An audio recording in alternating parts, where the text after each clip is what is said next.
Selamat malam jemaat yang dikasihi oleh Tuhan kita Yesus Kristus. Sebelum kita membaca serta merenungkan kebenaran firman Tuhan, mari kita satu dalam doa memohon tuntunan Roh Kudus. Kita berdoa. Di dalam iman percaya kami mengenal Engkau melalui kebenaran firman Tuhan yang akan kami baca dan renungkan di malam hari ini.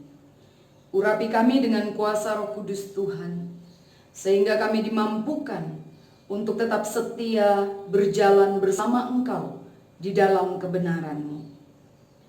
Ya Tuhan, berfirmanlah karena kami telah siap mendengarkannya. Dalam Yesus Kristus, Tuhan dan Juru Selamat kami yang hidup. Amin. Pembacaan kita di malam hari ini terambil dari Kitab Perjanjian Lama, Imamat pasalnya yang keempat, ayatnya yang ke-13 sampai dengan ayatnya yang ke-21.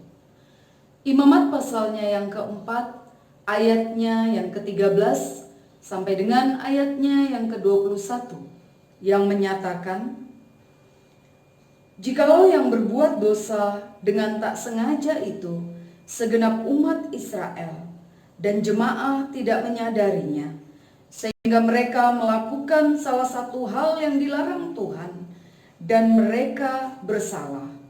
Maka apabila dosa yang diperbuat mereka itu ketahuan, haruslah jemaah itu mempersembahkan seekor lembu jantan yang muda sebagai korban penghapus dosa. Lembu itu harus dibawa mereka ke depan kemah pertemuan. Lalu para tua-tua umat itu harus meletakkan tangan mereka di atas kepala lembu jantan itu di hadapan Tuhan. Dan lembu itu harus disembelih di hadapan Tuhan. Imam yang diurapi harus membawa sebagian dari darah lembu itu ke dalam kemah pertemuan. Imam harus mencelupkan jarinya ke dalam darah itu dan memercikannya 7 kali di hadapan Tuhan di depan tabir. Kemudian dari darah itu harus dibubuhnya sedikit pada tanduk-tanduk mezbah yang di hadapan Tuhan di dalam kemah pertemuan, dan semua darah selebihnya harus dicurahkannya kepada bagian bawah mezbah korban bakaran yang di depan pintu kemah pertemuan. Segala lemak harus dikhususkannya dari lembu itu dan dibakarnya di atas mezbah.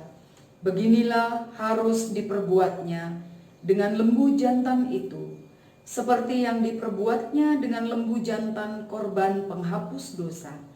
Demikianlah harus diperbuatnya dengan lembu itu. Dengan demikian imam itu mengadakan pendamaian bagi mereka, sehingga mereka menerima pengampunan.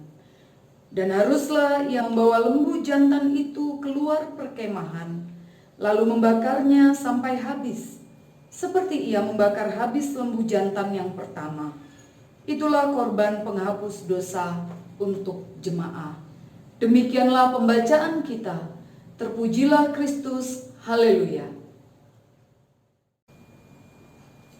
Jemaat yang dikasihi oleh Tuhan kita Yesus Kristus, di dalam kehidupan ini kita mengenal Allah yang kita sembah di dalam Yesus Kristus adalah Allah yang panjang sabar dan berlimpah kasih setia.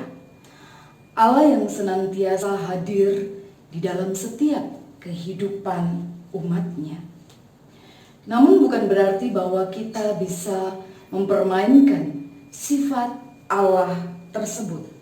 Pasalnya, Ia sekali-kali tidak akan membebaskan orang yang bersalah dari hukuman.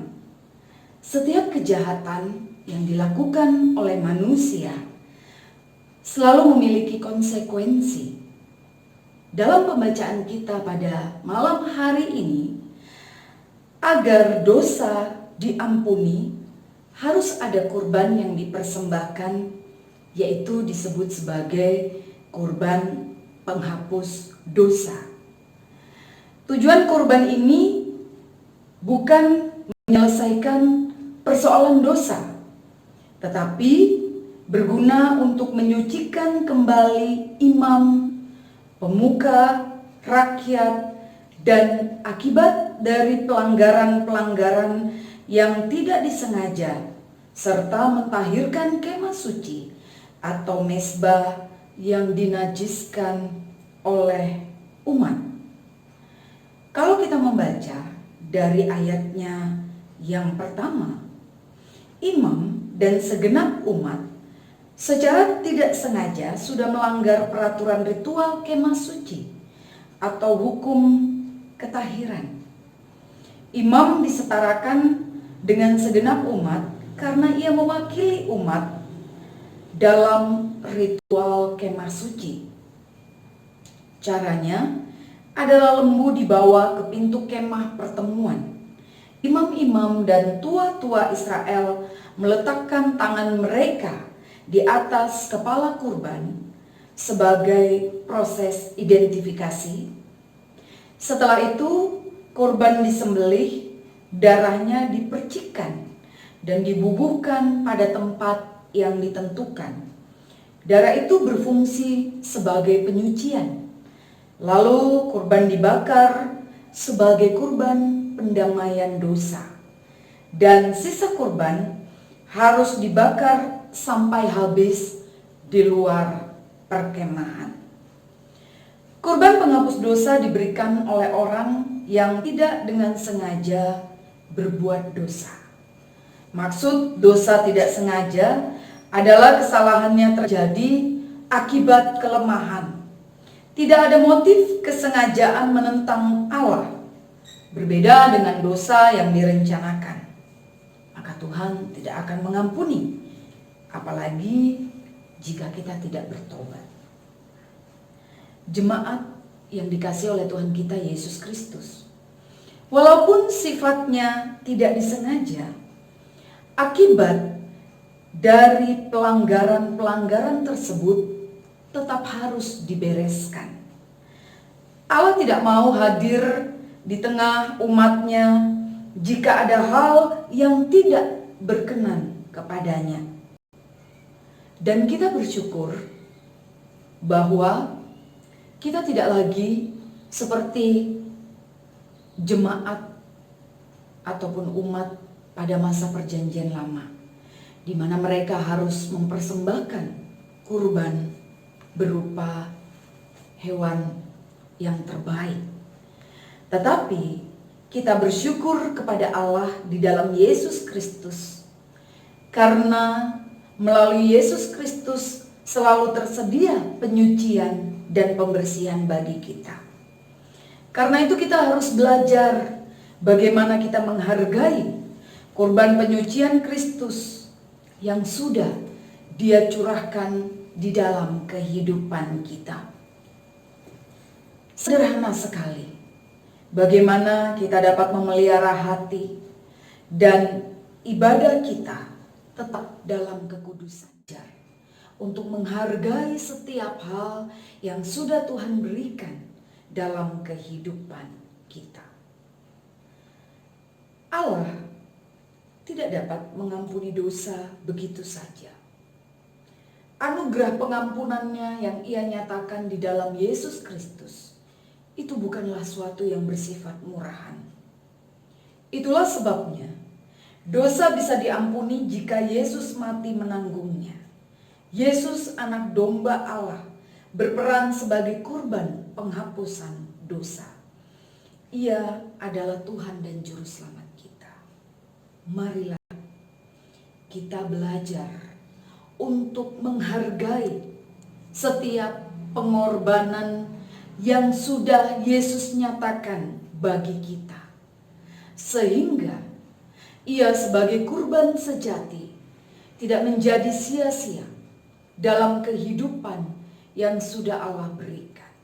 Dan marilah kita belajar untuk berkomitmen, disiplin terhadap kehidupan iman percaya kita, melakukan apa yang menjadi kehendak Bapa, bukan apa yang menjadi kehendak kita, sehingga segala pengorbanan yang sudah Kristus berikan di dalam hidup kita ini tidak menjadi sesuatu yang sia-sia dan berlalu begitu saja. Tetaplah tekun mengerjakan apa yang menjadi bagian kita, sehingga kurban yang sudah diberikan oleh Yesus Kristus menjadi berkat dalam kehidupan umat manusia untuk kita juga nyatakan bagi sesama kita. Tuhan Yesus memberkati. Amin.